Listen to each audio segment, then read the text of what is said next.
Good morning, Gina Burgess. Thanks for joining me. Thank you for having me.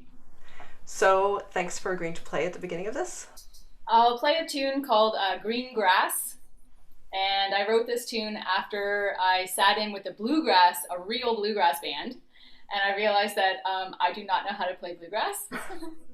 So this little tune came to me the day after, and it was also like the same week that Canada legalized marijuana. So I thought Green Grass was a very appropriate name for this song. So it's just a little fun, folky tune. And I also do this ones with a lot of my students, actually, because you can, I'll just very briefly show you. That's the first part. Very basic. So little kids can play the open E, the other ones can play, so there's lots that you can do with it. But then I show them the full meal deal, and I think it's exciting for them. It's exciting to play, so. With the whole band, it's even more exciting, but I'll give you a little taste. Mm-hmm.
Thanks. That's such a great tune and so well played. Isn't that fun? Yeah. As we're speaking now in August, this will come out a bit later, you've just started performing in person more for people. You just came back from a tour after this long pandemic hiatus. Yeah. So how does it feel to be doing that again? It felt amazing and scary too, just to be honest. I think, yeah, it's been a year and a half, and so certain social things have become normal, like wearing masks. In Nova Scotia, like I wouldn't even imagine leaving my house without a mask, In other parts of Canada, that's not the case. So it just was a little different, and kind of coming out of the shell again. But it was super awesome to see people who love music so much, that they're at these first concerts and just right up front dancing, loving life, loving music. It felt really good. Mm-hmm. Yeah. So you have a really interesting career. You've been a full-time touring musician for I think over 15 years, and you came from a classical background. And I would describe you as you're a multi-style player and singer. Mm-hmm. You say? So do you want to start more at the beginning or more your projects right now? Doesn't matter. Where would you like to start? How about when Gina was a kid? Okay. I like to share this story because it's true, and it's the reason I started playing music. So my dad's folks are both classical musicians. My granddad is a conductor, double bass player, organ player, and my grandmother is a cellist.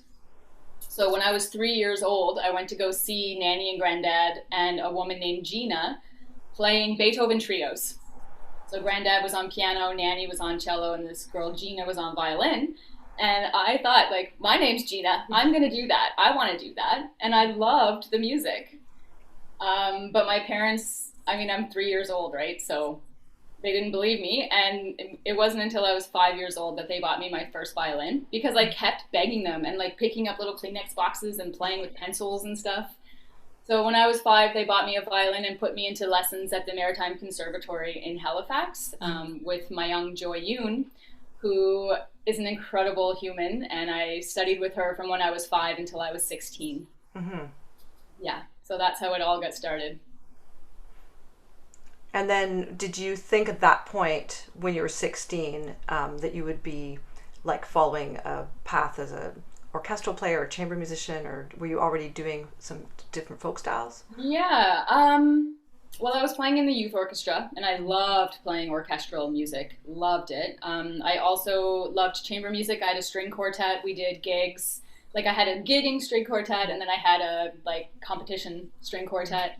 So I always loved chamber music. And I was doing quite a bit of solo stuff. So I had my first, I played the Beethoven Romance actually with Symphony Nova Scotia. I think I was 17 or 16. So honestly, I actually kind of saw myself as going into a more of a solo violin, classical violin career. Yeah. At that point. And what changed? Well, I got a repetitive strain injury. Yeah.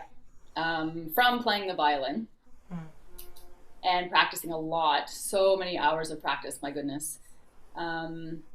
So then I had a choice to make when I was able to use my hands again, and I had to decide if I wanted to continue to study the violin again, like relearn it. I had to relearn it.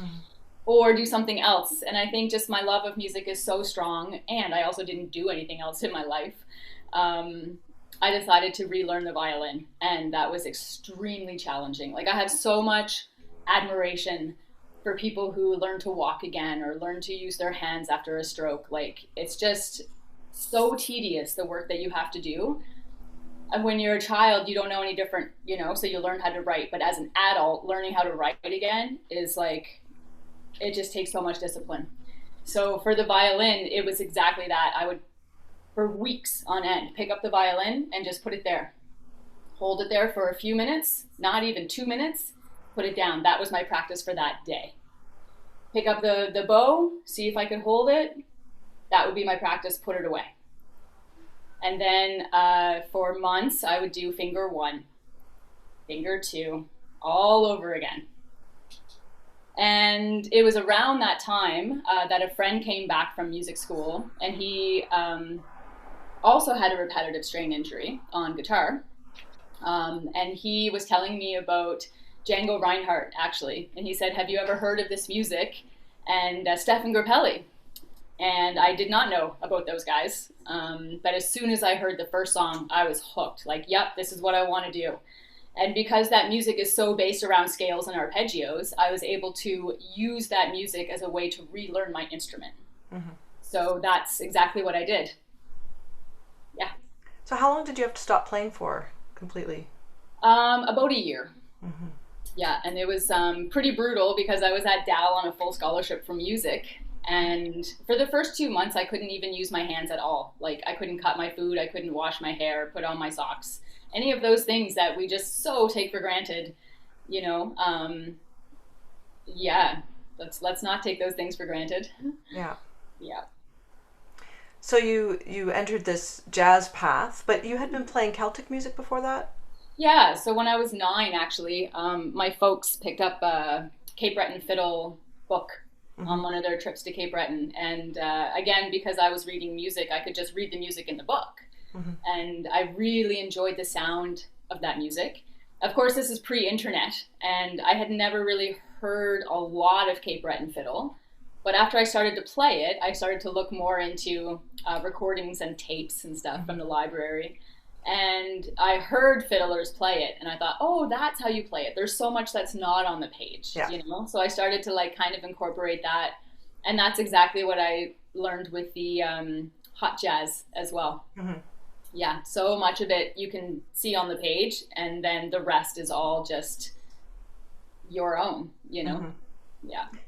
When a person looks at your website and you've listed all your many collaborations, you've been a session musician for so many different artists, different styles, toured all over the world. Like, what's it like just being constantly on the road and for very long tours? How do you manage that? It can be super exhausting.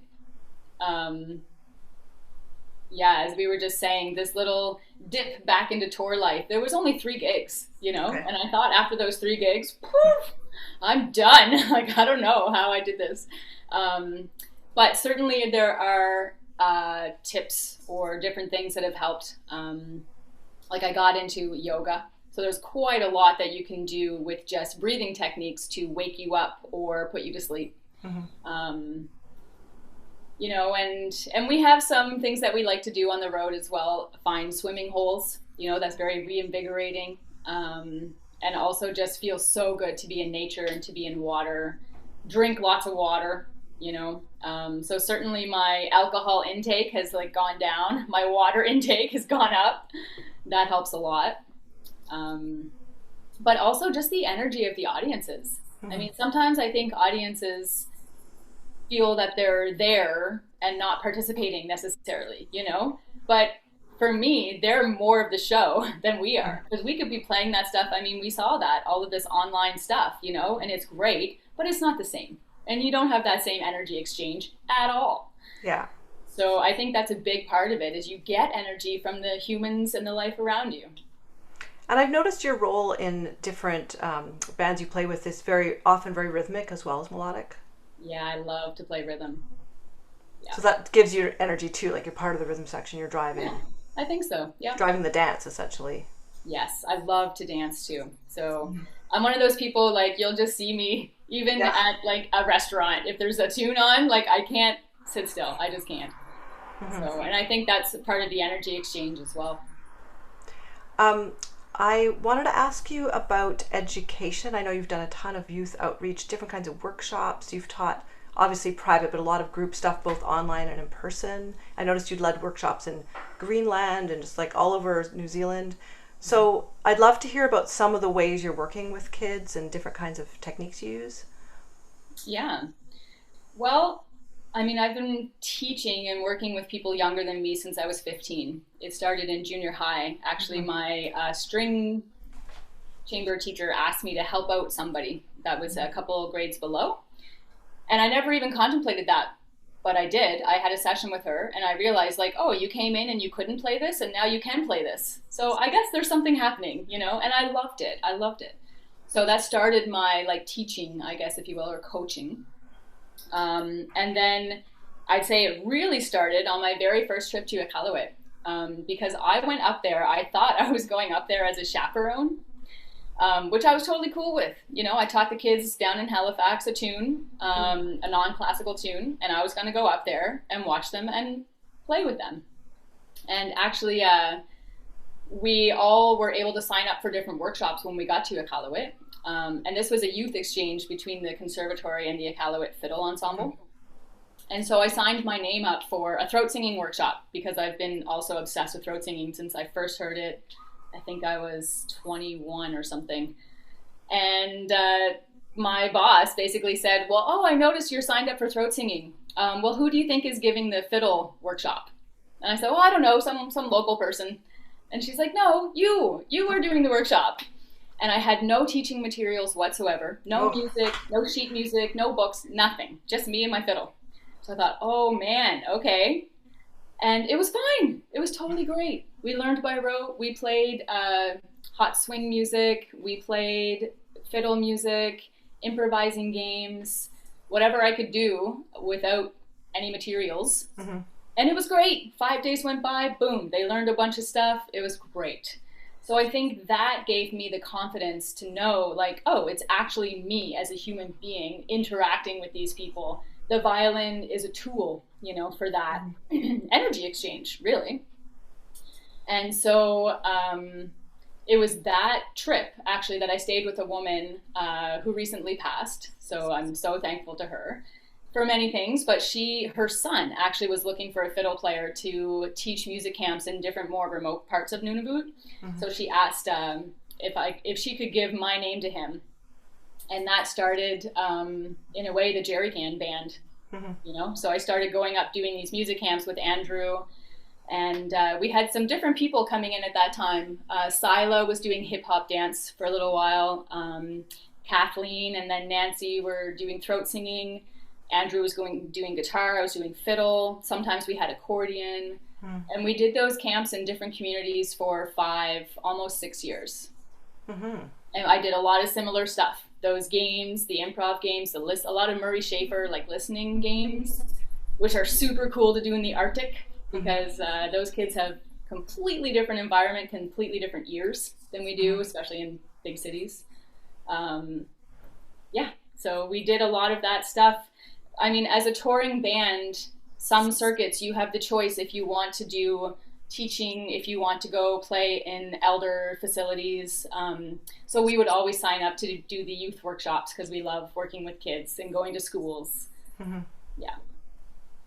And the schools wouldn't always have instruments. Presumably it would be vocal or clapping or... Yeah, often. Sometimes they would. I was kind of surprised actually to see how many schools invest in music. It's heartwarming. Yeah. So I had heard there was a bit of a fiddle tradition up north because of the Scottish whalers that had come through, and it's same with accordion.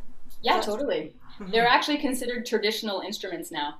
Yeah, it's been a couple hundred years. Yeah.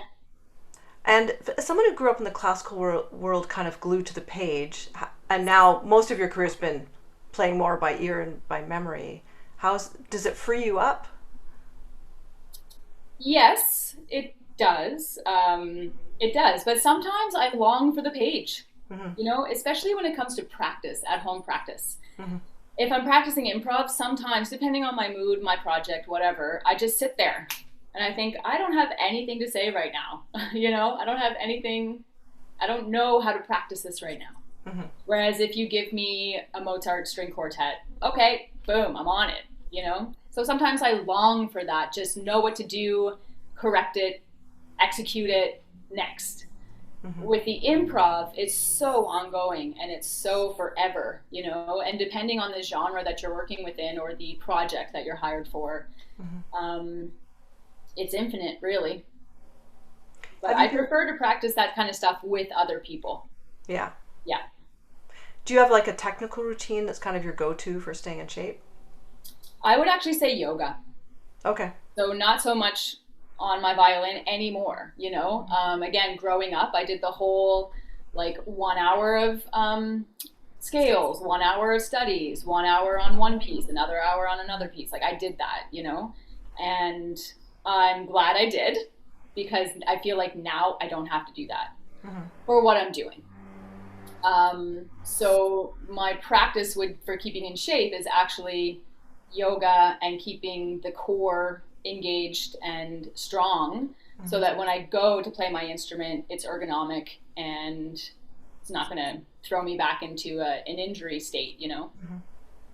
But if you were working with a young person who was very serious about violin, I mean, would you have them doing that kind of regime, or would you have them exploring different styles and trying to reduce the number of hours they work so they could be more sensitive to ergonomics? Definitely.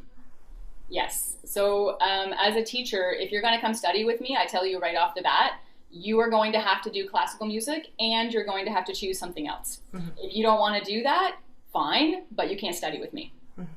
So that's my rule, my hard rule. And like classical is the basis, so that's what we're going to be doing. And then you can decide, do you want to do hip hop? I've had kids who have only done hip hop. Do you want to do cape and fiddle? Do you want to do a swing or klezmer stuff, you know? So they choose their other, but the foundation is going to be classical for the technique. I certainly do not encourage hours and hours of practice every day. I encourage less time consistently throughout the week. So, and then also thinking about it, like practicing without your instrument, you know? So singing your songs, listening to your songs, moving while you listen to a song, like that kind of stuff, so that you can internalize if you're trying to memorize a piece of music or something like that. So just kind of different techniques. And I do really, really like working one-on-one with the individual that's in front of me. So I can really see their likes and dislikes and what they're drawn to, how they prefer to work, and then kind of go that route rather than one size fits all. Yeah. Yeah, I've only done, I've taught master classes and stuff and workshops, but I've never done class teaching. To me, that's so intimidating, especially with violin. I guess people have their ways of working, but it's so important to have music in schools. And it's, at least in Ottawa, it's very rare that there's any string program. It's not a common thing. What are your thoughts about that? Well, the pandemic, of course, cut my touring career for that time. Yeah. And I was just home. And so actually the Halifax Regional Arts, which is, I suppose, a partner with the Halifax School Board, they facilitate all of the violin lessons around HRM. Mm-hmm. So here, almost all of the schools inside Halifax and just around Halifax have violin. Wow. Yeah, it's awesome because when I was growing up, only the schools in downtown Halifax had that. So I was actually shipped from my home for 1 hour on the bus to get to a school so that I could play violin. From what age, Gina? I started that when I was 11. No, but the kids now in school. Is it elementary? Grade 4. So in grade 3, you register to start the program in grade 4. So 9 around. Okay. Yeah. And also cello. And there are some violas as well for kids who want to do that, which is great. But yeah, so they asked me, and I had done a lot of workshops like you, like going into the school, doing a workshop or something, and then leaving, right? So that's fun and the end of it. I never imagined that I would be a violin teacher in the school system for a variety of reasons. But then COVID happened and this call came and I was so hurting for work, I'll take it. And it's in my field. So I was actually super, super grateful to get that gig. And then I liked it. I liked it way more than I thought I would. Yeah. There's a lot of bureaucratic stuff that I don't like about the school system. And it really is a system. And I can see a lot of similarities to other systems that I also don't support. But that's why I feel like it's even more important to get like genuine, loving, caring people into that system. And the kiddos that I was working with were awesome. Like they challenged me in a way that none of my private students ever could. And I liked that, I liked it. I really, really had to think in different ways. And it was super challenging because we only had a half an hour a week with these groups. Okay. Now, normally the groups would be bigger, but with COVID, they had to be a smaller class size. Thankfully, I don't know like how I'm going to handle a bigger class size, but the smaller group was manageable, but half an hour a week was really challenging. So it was just about keeping their interest and trying to get them to play at home. And this was in person? You were able to be in person? At first it was in person, then we went into lockdown, it was online, then we got lifted back into person, and then lockdown online. So you can't play with people synchronously online. No. So with beginners, are you doing call and response? How are you managing that online? Yep. I will say it benefited quite a bit the students, most of the students, to be online. I was super surprised. And it's because they're all muted, right? Yeah. So at least for that 1/2 hour, now they're playing for a whole half hour. Yeah. Whereas before, they weren't necessarily playing for a half hour if we were taking turns or whatever, right? And then they can unmute and play their little thing, and I can give one-on-one instruction, and then they mute again and practice what I just said. So we actually had all of the people in the class playing different pieces. Because some were cruising through, and some were having struggles, right? So I could see the benefit of that, but we weren't playing together. Like you said, so there was no feeling of like ensemble, there was no feeling of togetherness and that kind of special way that you get when you're with one another playing. So I feel possibly in the future there will be like a hybrid of some online stuff and in-person stuff, just as a keeper, from COVID. So we'll see, but I'm about to go do an education degree to come back and to continue this work. Yeah. And do you incorporate some improvisation games in your work in the classroom? Oh yeah, right away. That's one of the first things that we do. What can you tell us what kind of things you do with them? Well, even just right away, like ba-da-bop, ba-da-bop, just to get them like some energy out, because as a new person, you know, there's all these funny energies in the room. Yeah. So just yell a little bit, but controlled yelling. Yeah.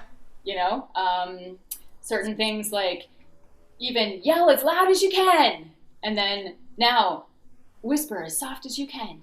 You know, so they're using dynamics and stuff. They're not even necessarily like cognizant of that, but they're expelling energy. And then when you get them to be really quiet, now they're like more present, right? And paying attention. So then we can say, okay, get your violins. And then I usually do a call and response, like a hot jazz style call and response over minor swing.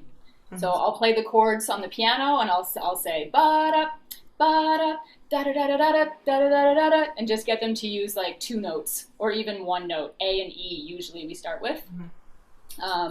And then they really feel like they're making music, you know, they're making something that sounds good.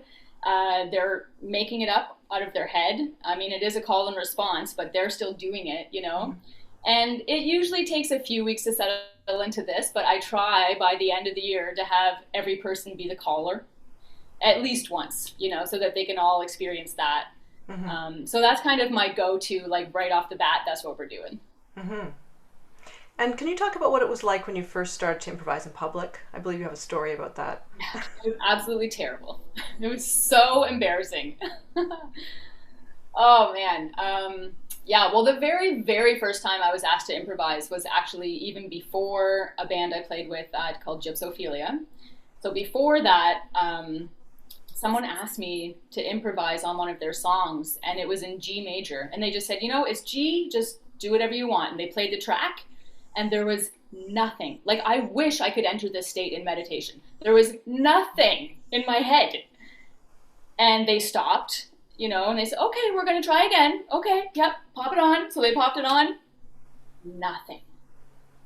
And I just burst into tears. I just cried in their recording studio. And I said, I'm so sorry. Like, I can't do this.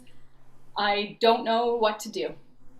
And so that was the first kernel, which was still inside of me when Gypsophilia kind of started. And I had never improvised in front of other people. I had never really improvised ever in my life. Even to just pick up my violin and play something, I would play Bach or something, you know, so it was never mine. And then I started playing with this band, Gypsophilia, and we started to get really popular really fast, lots of gigs, booked solid. And every single time we played, I mean, the style of the song is to like play the head, every person takes a solo and the head out, right? So we would play the head and every person would take a solo, and then it would come to me and I would literally put my violin behind my back and just be like, or just, nope, next, just point to the next person. And then finally, one of my bandmates said, you know, we're all working really hard to play these concerts, and you're cutting out of your solo every song, every night. So we're holding your check until you solo. We're going to keep your money, basically. So that was a really good incentive to start to play.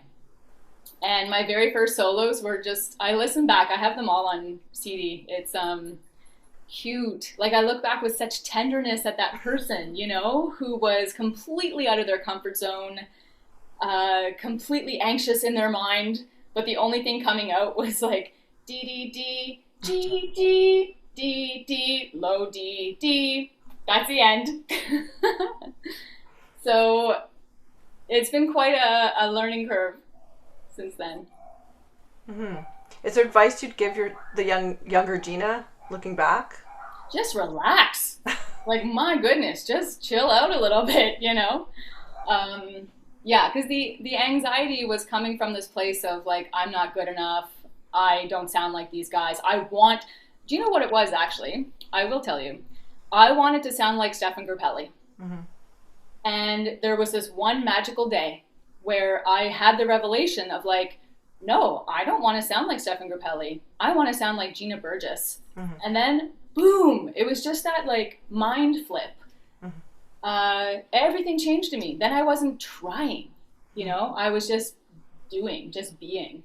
And that was very helpful. And I started to enjoy the music more. So I started to move a little bit more. Like even the first footage of me playing with Gypsophilia, my music stand was there. I was very serious, you know.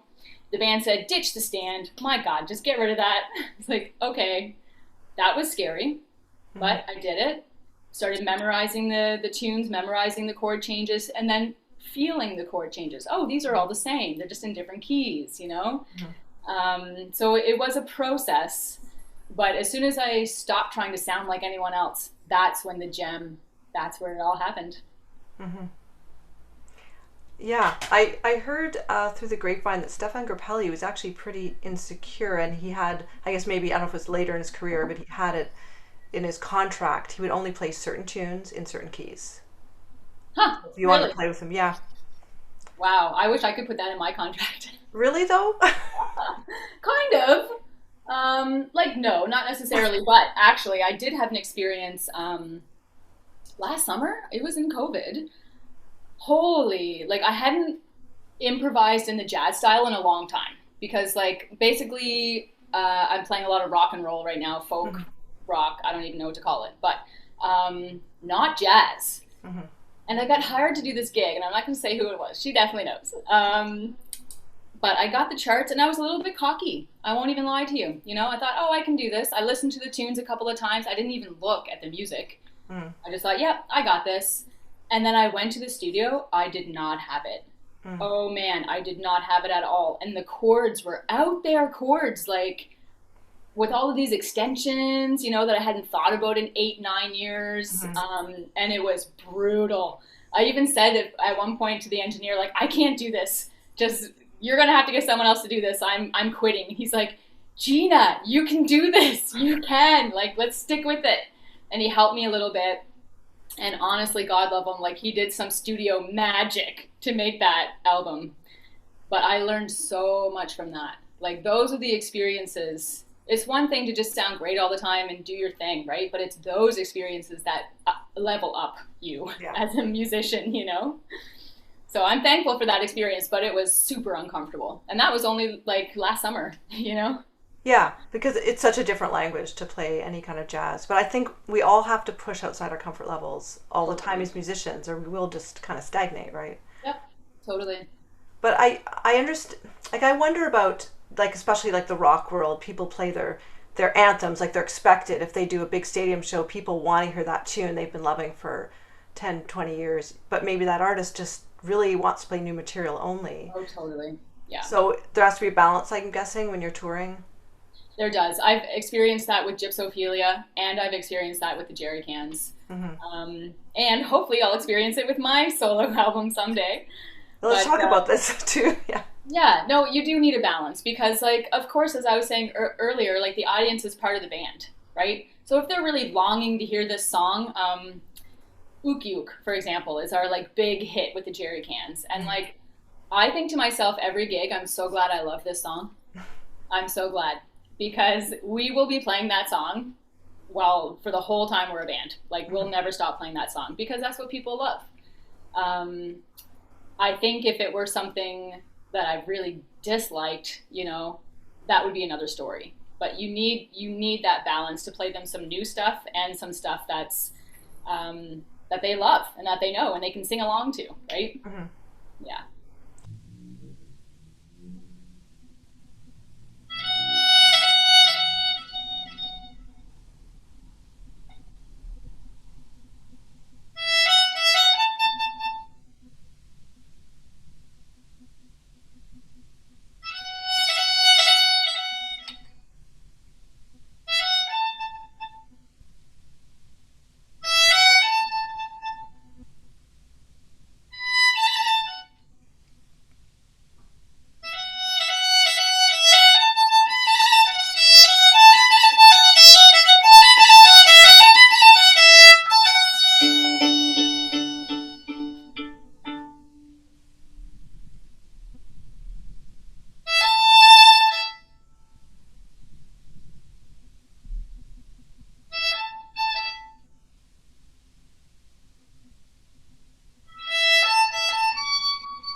Thank you, Gina. That was beautiful.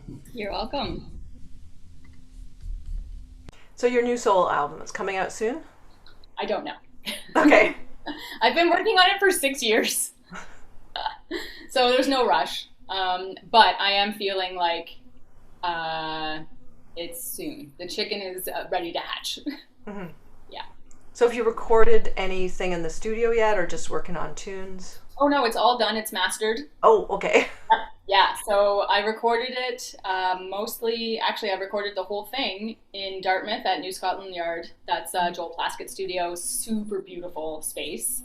So I was really thankful for that. I got a grant to do that. And then had it produced in Montreal at Break Glass Studios with Jace, who is the last Jerry Cans producer.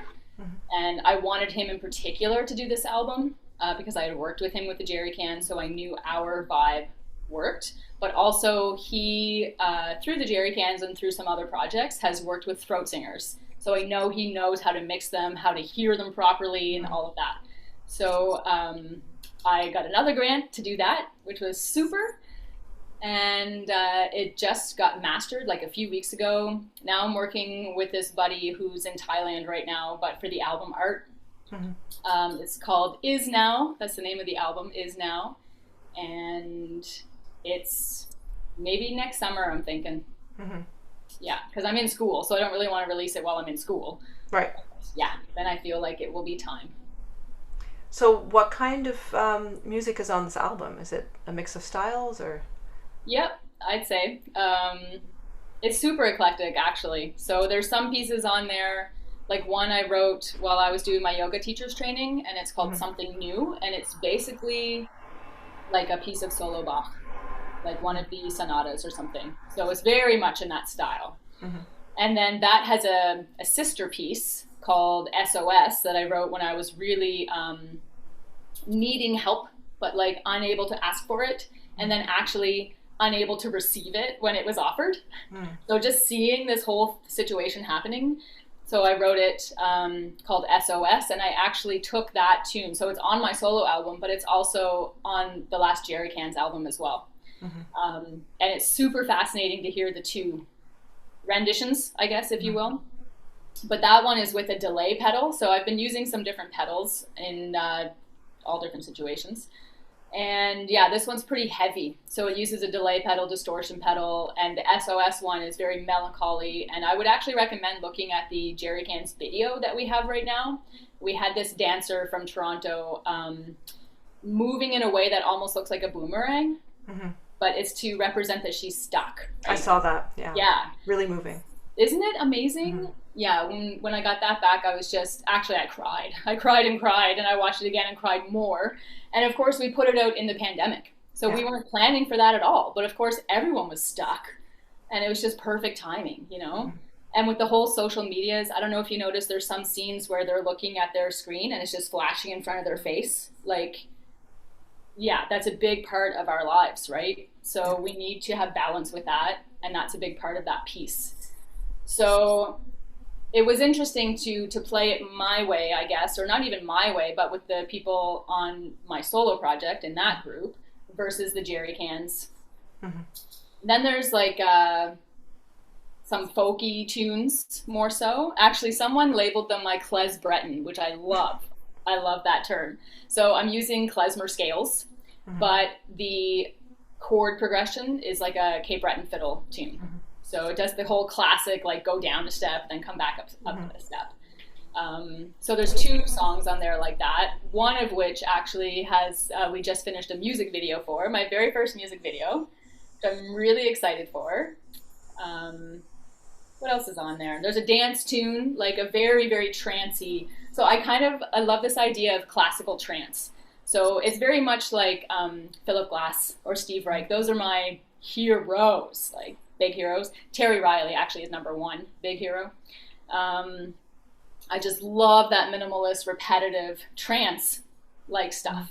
So I do a lot of that, and of course throat singing is that too, which is why I think I love throat singing so much, because you get into that mystical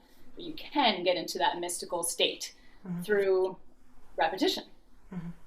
So some of the pieces on there are like that too. I remember developing some of these pieces, and I was crashing at my mom's place in between tours. And one piece I thought, oh, this is it. I've just nailed it. This is perfect.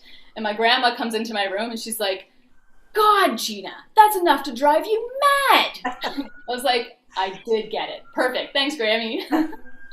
So it's not for everybody, but I feel like on this album, there is something for everybody, you know? And it just happened that way. I wasn't trying to do anything. It just happened like that. So you mentioned pedals. So is that just like part of your process too with working on pieces?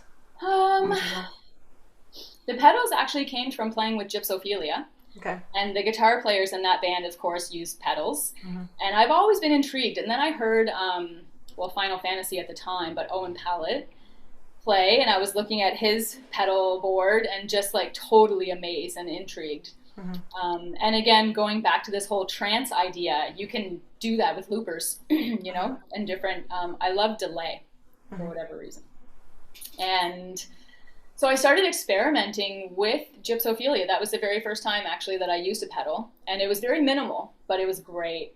And then I brought those same pedals to the Jerry Cans and started playing with them. And I only have 3 pedals that I use at the moment. I'm not techie like in any way, so they need to be super easy. But I can definitely see why people call it like the rabbit hole, because once you get into it, like you could really get into it. Yeah, but then you have to carry them everywhere too. So I remind myself of that. Did you use a looper when you were in isolation this pandemic year for sort of the feeling of playing with people? I did. Yep. Yeah, I did. I actually, right now I have a different one rented from Long and McQuaid, an even easier one. It's one button. That's what I said. I want one with one button, and they have one. So, yeah, I've been playing with that a little bit, and playing actually the only gigs that I really had like fairly consistently through the pandemic was at this wine restaurant where I live called Wine Grunt. And they love wine and they love music. So we were always allowed to have one player through COVID. So I brought my looper, and that was kind of the first time that I used my looper in front of people, because I don't use it with the band, and it's nerve-wracking to use it in front of people. But this was kind of background music, and honestly, like we were only allowed having 12 people in the bar or something, and they were all my family and friends. Yeah. So it was a safe space to try these things. It definitely doesn't have the feeling of playing with other people. Yeah. No. But it was fun. Do you write at the keyboard a little bit too? No. I write when I'm walking around, and songs come into my head when I'm walking. So I just take my cell phone and I sing into my cell phone. Okay. Yeah, sometimes my bandmates will get these really hilarious like little voice memos. But usually those are the beginning of the songs. And actually I know quite a few other musicians who are inspired while they're walking. Sure, yeah. And when you're improvising, do you tend to hear it right before you're playing it or as you're playing it, like the next note's coming, or do you surprise yourself? That's a really good question. I think I hear it. There's also, not cliches, kind of cliches, but like little licks, I guess, like the building blocks are Lego blocks. I say to students, you know, we have instead of our bag of tricks, we have our bag of licks, and each one of those is like how you make your improvs. But that can get a little bit redundant, right? So, yeah, there are ways to explore sound with less of a mind. Yeah. So Gina, thanks for agreeing to do a little improv with me. Yes, I'm happy to. Do you want to start? Sure. Okay.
fun. That's beautiful.